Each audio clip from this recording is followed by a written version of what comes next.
तमिलनाडु के बेल्लोर जिला बेल्लोर तालुका बेल्लोर नए बस स्टैंड के पास ग्रीन सर्कल अन्ना मलैया रेजिडेंसी होटल में दक्षिण राज्य लारी मालिक संघ की एक बैठक महासचिव संड मुगप्पा की अध्यक्षता में आयोजित हुई। इसमें तमिलनाडु, आंध्र प्रदेश, केरल, कर्नाटक, तेलंगाना और पांडिचेरी से आए लारी मालिक संघ के पदाधिकारी जो है आदि लोग शामिल रहे। संवाददाता राजबाबू की रिपोर्ट। மத்திய அரசாங்கம் அனைத்து மாநிலங்களுக்கும் 28,000 ரூபாய் பிளஸ் 3,000 ரூபாய் 33,000 ரூபாய் 6,000 ரூபாய் 33,040 ரூபாய் ஒரு வண்டிக்கு ஒரு வருஷத்துக்கு எஃப்சி ஃபீஸ் ஃபிக்ஸ் பண்ணியிருக்காங்க. அது எப்படி நியாயம்னு எங்களுக்கு தெரியல. ஒருவேளை இந்த எஃப்சி ஃபீஸ் ஃபிக்ஸ் பண்ணிட்டா நாளைக்கு ஒருவேளை பொல்யூஷன் குறைஞ்சிருமா? இல்லை தமிழ்நாட்டில் இருக்கிறவங்க 33,400 கட்டி வெளிமாநிலத்து வணிகம் கட்டுறாங்களா? ஆல்ரெடி இதை பற்றி 11ஆம் தேதி நவம்பர் அனௌன்ஸ் பண்ணாங்க. 22ஆம் தேதியே இம்ப்ளிமெண்ட் கொண்டு வந்துட்டாங்க நவம்பர். இது லாரி ஊழியர்களிடம் பெரிய கொந்தளிப்பை ஏற்படுத்தியிருக்கிறது. ரூரல் இருக்கிறது, பிலோ பாவர்ட்டி இருக்கிறவங்க, சிங்கிள் வண்டி வச்சுட்டு இருக்கிறவங்க, ஆர்பரில் ஓட்டுறவங்க, லோக்கல் ஓட்டுறவங்க, அப்புறம் நெல் அரிசி ஓட்டுறவங்க, அப்புறம் ரேஷன் ஓட்டுறவங்க, அவங்க கதி என்ன ஆகும்? வாழ்வா சாவான்ற பிரச்சனை ஆகும்.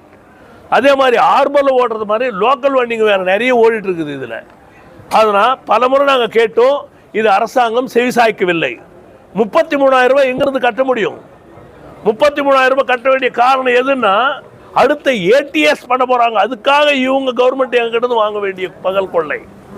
இதை நாங்கள் வன்மையாக கண்டிக்கிறோம். காரணம் என்னென்னா 15 வருஷம் 20 வருஷம் ஆன பிறகால ஒருவேளை 60 வருஷம் ஆன பிறகு ஹார்ட் சர்ஜரி பண்ணிட்டோம், கிட்னி டிரான்ஸ்பிளான்ட் பண்ணிட்டோம், அதுக்காக அந்த ஆளே வேணாம்னா எப்படி நியாயம்?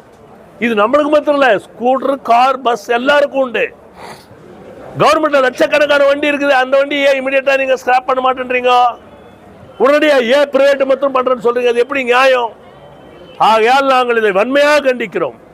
இந்த மேனுஃபேக்சரோட சேர்ந்து கொண்டு மத்திய மாநில அரசுகள் இரண்டுமே இது போல ஒரு களவாடி தரத்தை பண்ணி எங்க மேல 33,000 ரூபாய் போட்டிருக்காங்கன்னா எப்படி கட்ட முடியும்? நாங்க ஆண்டுக்கு 33,000, அந்த வண்டி விலையே 1,50,000, 1,20,000 கூட்ஸ் ஷெட்ல ஓடுற வண்டிங்க விலை இது.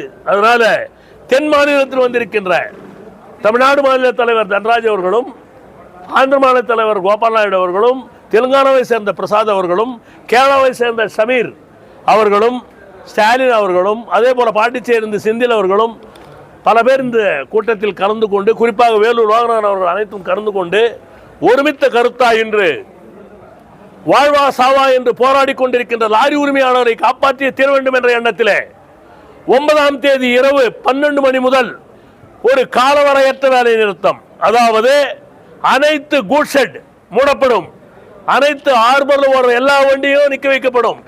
அதனால டெல்டாவில் ஓடுகின்ற நெல் அனைத்து பொருட்களும் நிறுத்தப்படும். ரேஷன் அரிசி, ரேஷனுக்கு பயன்படுத்துகிற அனைத்து வாகனங்களும் நிறுத்தப்படும் என்று அந்த லாரி உரிமையாளர் அறிவித்து விட்டார்கள். ஆகையால் சிவில் சப்ளைஸ் எல்லா வண்டியும் நிறுத்தப்படும் என்ற ஒரு தீர்மானம் பண்ணியிருக்கிறோம். அரசாங்கம் உடனடியாக, குறிப்பாக தென் மாநிலத்தில் உடனடியாக நடவடிக்கை எடுக்க வேண்டும். குறிப்பாக கேரளாவிலே ஒரு ஆண்டு தள்ளி வைப்பதாக அவர் உறுதியளித்திருக்கிறார்கள். ஜார்க்கண்டில் ரத்து செய்துவிட்டார்கள். ஆனால் தென் மாநிலத்தில் இது போன்ற அக்கிரமம் நடந்து கொண்டே இருக்கிறது. ஒரு மாநிலத்தை பார்த்து ஒரு மாநிலம் இரவு பகலாக இவர்கள் என்ன செய்கிறார்கள்? எப்படி பகல் கொள்ளை அடிக்க முடியும் என்ற கோணத்திலே இருக்கிறார்கள். இதை நாங்கள் வன்மையாக கண்டிக்கிறோம். இதற்கு மேல் சாது மிரண்டால் காடு கொள்ளாது. லாரி உரிமையாளர்